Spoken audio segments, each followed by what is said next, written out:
Okay, my kindergarten friends, it is story time. And today I've chosen a story that I'm sure many of you are familiar with. Who can read that for me? That's right, Corduroy by Don Freeman. It's another one of my very, very favorite stories. I know I say that every time I read, but I do have so many favorite stories. So this one is about a little bear. Corduroy is a bear who once lived in the toy department of a big store. Day after day, he waited with all the other animals and dolls for somebody to come along and take him home.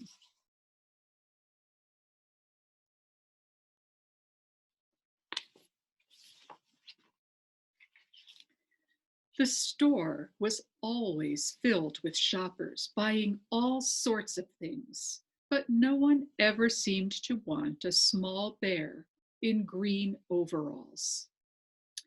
Then one morning, a little girl stopped and looked straight into Corduroy's bright eyes.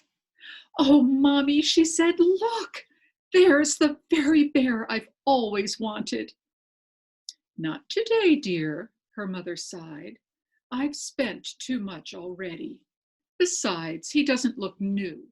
He's lost the button to one of his shoulder straps."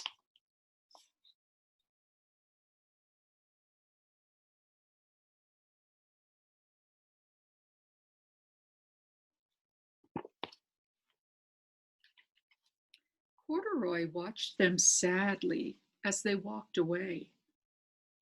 "I didn't know I'd lost a button," he said to himself. "Tonight I'll go and see if I can find it."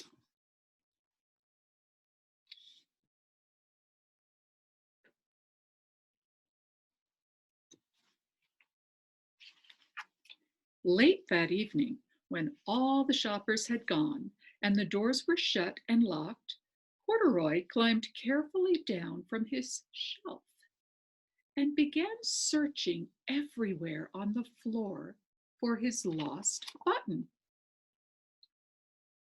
"Haley, where's his button, Haley? I know you could find it." Suddenly, he felt the floor moving under him. Quite by accident, he had stepped onto an escalator, and up he went. Could this be a mountain, he wondered? I think I've always wanted to climb a mountain.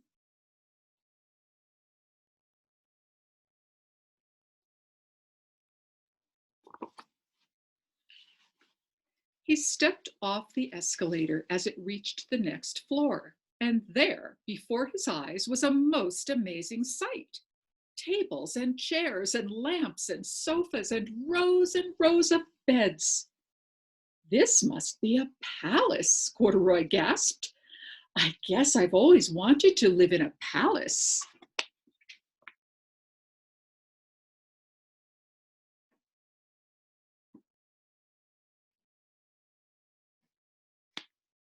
He's in the furniture department, isn't he?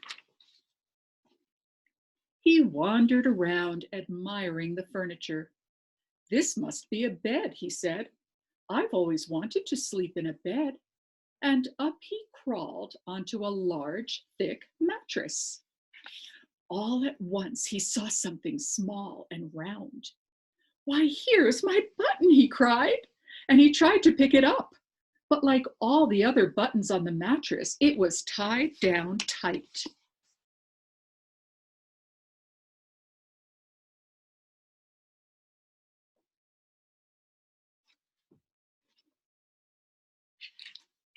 He yanked and pulled with both paws until pop! Off came the button, and off the mattress Corduroy toppled. Bang! Into a tall floor lamp. Over it fell with a crash.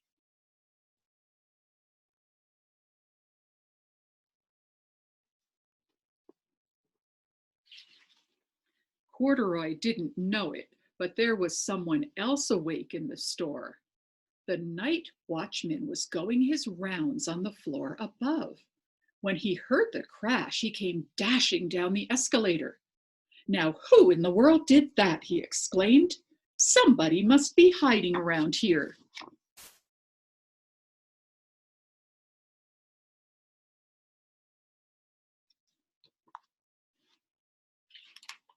He flashed his light under and over sofas and beds until he came to the biggest bed of all.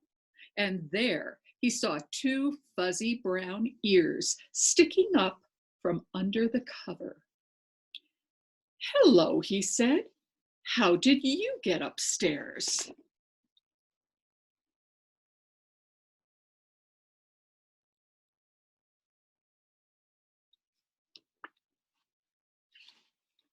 The watchman tucked Corduroy under his arm and carried him down the escalator and set him on the shelf in the toy department with the other animals and dolls.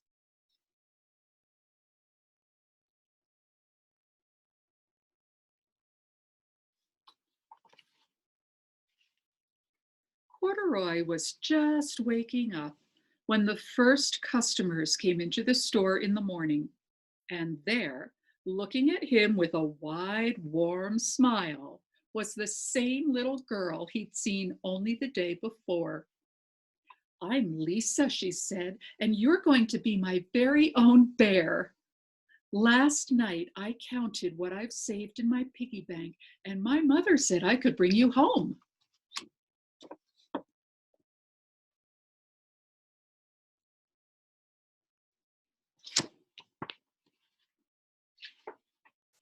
"Shall I put him in a box for you?" the saleslady asked. "Oh, no, thank you," Lisa answered, and she carried Corduroy home in her arms.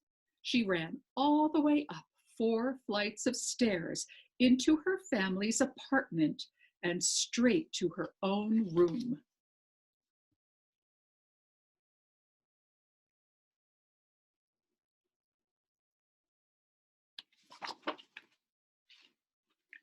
Corduroy blinked.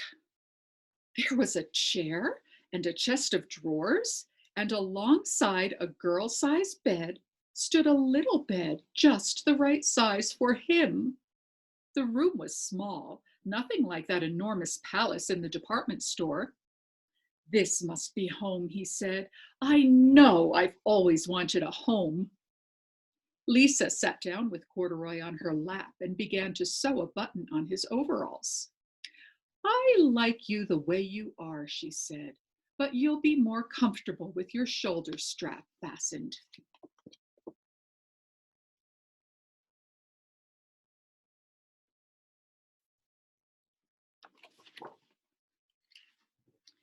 "You must be a friend," said Corduroy. "I've always wanted a friend." "Me too," said Lisa, and gave him a big hug.